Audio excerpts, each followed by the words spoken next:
نعرے سے، نہ صرف دعوے سے ملا ہے، نہ صرف نعرے سے ملا ہے۔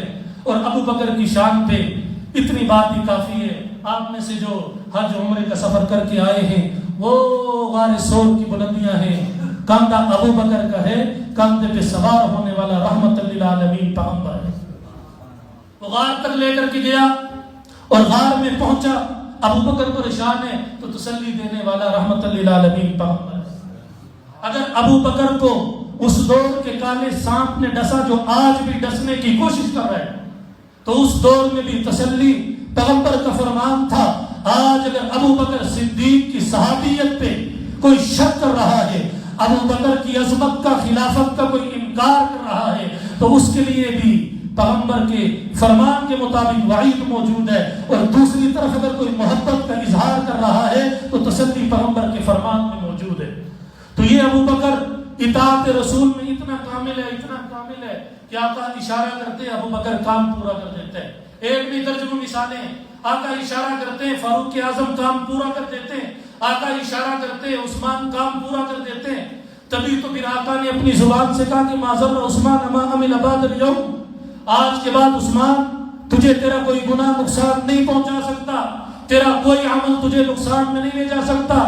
اور پھر یہ ابو بکر اطاعت ہی تو کرتا ہے کہ آقا کہتے ہیں ہر نبی کے وزیر ہوتے ہیں، میرے وزیر دنیا میں اگر اللہ نے بنائے ہیں تو وہ ابو بکر اور عمر بنائے ہیں۔ اور پھر آقا نے کہا کہ ہر ایک کو آخر دن میں، جسے وہ بالآخرۃ ہم یوقنون کی صورت میں ہم مان چکے ہیں، قبر سے زندہ کر کے کھڑا کر دیا جائے گا۔ آقا فرماتے ہیں جب میں کھڑا ہوں گا، میری ایک جانب ابو بکر کھڑا ہوگا، میری دوسری جانب عمر کھڑا ہوگا۔ اور یہ دنیا میں بھی پیغمبر کے ساتھ، یہ روزے میں بھی پیغمبر کے ساتھ، اور یہ جنت میں بھی پیغمبر کے ساتھ ہیں۔ یہاں بھی معیت حاصل ہے، اور پھر روزے میں بھی معیت حاصل ہے، جنت میں بھی معیت حاصل ہوگی۔ ان کی زندگیوں کو اٹھا کر کے پڑھیے، صحابہ کرام رضوان اللہ تعالی علیہم اجمعین۔ آقا نے کہا یہ چھوڑ دو، حکم نازل ہو چکا ہے۔ صحابہ نے سوچا نہیں، عادت میں شامل ہے، کیسے چھوڑیں گے؟ آقا نے کہہ دیا، صحابہ نے چھوڑ دیا۔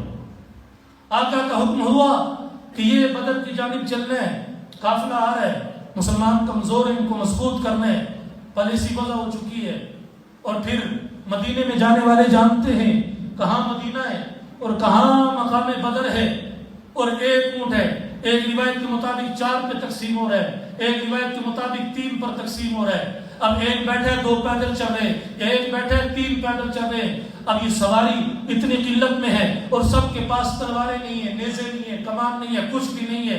آقا نے کہہ دیا بدر کی جانب چلنا ہے۔ صحابہ نے یہ نہیں کہا یا رسول اللہ سواریاں تو ہیں نہیں، آقا تلواریں بھی نہیں ہیں، آقا ہمارے پاس تو تیر بھی نہیں ہے، نیزہ بھی نہیں ہے، پھینکنے کے لیے کمان بھی نہیں ہے، کچھ بھی نہیں ہے، خیمے ہیں نہیں ہے، دھوپ میں کیسے صاحبان کے بغیر گزارا کریں گے، ہمارے پاس تو زاد راہ نہیں ہے۔ یا رسول اللہ بدر میں کیسے پہنچیں گے، وہاں جا کر کے اپنے مسکن کو کیسے بنائیں گے، آقا جنگ کیسے ہوگی، دشمن کا تعاقب کرنا پڑا کیسے کریں گے، یا رسول اللہ دشمن کا سامنا کرنا پڑا کیسے کریں گے۔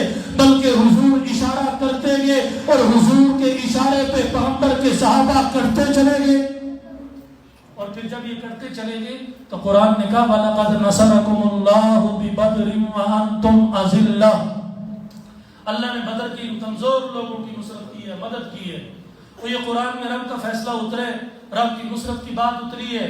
ہم دنیا میں اگر کسی پشیمانی میں مبتلا ہے، کوئی وزیر مشیر مجھے کال کر دے، فون کر دے کہ مولوی صاحب پریشان نہیں ہونا، میرا ساتھ موجود ہے، میری ضرورت پڑی مجھے یاد کر لینا، میں آپ کے ساتھ کھڑا ہوں، میں اپنا مسئلہ تو بھول جاتا ہوں، پریشانی سے تو نکل جاتا ہوں، میں لوگوں کو سناتا پھرتا ہوں کہ مجھے فلاں وزیر صاحب کی فون آئی تھی، ان کا رابطہ ہوا تھا، وہ کہہ رہے تھے میں تیری پشت پہ کھڑا ہوں۔ ایسا ہوتا ہے کہ نہیں ہوتا؟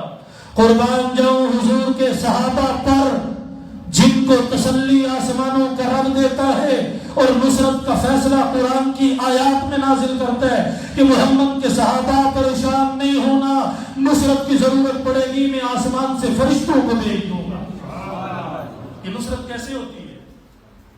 یہ میرے اور آپ کے حالات، میری اور آپ کی جو زندگی ہے، ہماری جو اطاعت ہے، ہماری جو پیروی ہے اور ہماری جو زندگی ہے، ان حالات پہ نہیں اترا کرتی، بلکہ ہمیں دیکھنا ہوگا کہ پیغمبر کی اطاعت ابو بکر نے کیسے کی ہے، پیغمبر کی اطاعت پیغمبر کے صحابی عمر فاروق نے کیسے کی ہے، پیغمبر کی اطاعت عثمان غنی نے کیسے کی ہے، پیغمبر کی اطاعت شیر خدا علی المرتضیٰ نے کیسے کی ہے، پیغمبر کی اطاعت طلحہ و زبیر نے کیسے کی ہے، ان صحابہ کی طرح اطاعت کرنی پڑے گی۔ جب اطاعت صحابہ کی طرح ہوگی تو نصرت خدا بندی بھی بدر کی طرح ہوگی۔ اس لیے خدا محبت رسول کو دل میں جگہ دے کر کے اطاعت رسول کی طرف آئیے۔ اگلا مرحلہ یہ ہے کہ اطاعت رسول کیسی ہونی چاہیے؟ اطاعت رسول ویسی ہونی چاہیے جیسے حضور کے صحابہ کی تھی۔ کیسی ہونی چاہیے؟ جیسے بولے حضور کے صحابہ کی تھی۔ اور یہ حضور کے صحابہ کی اطاعت اتنی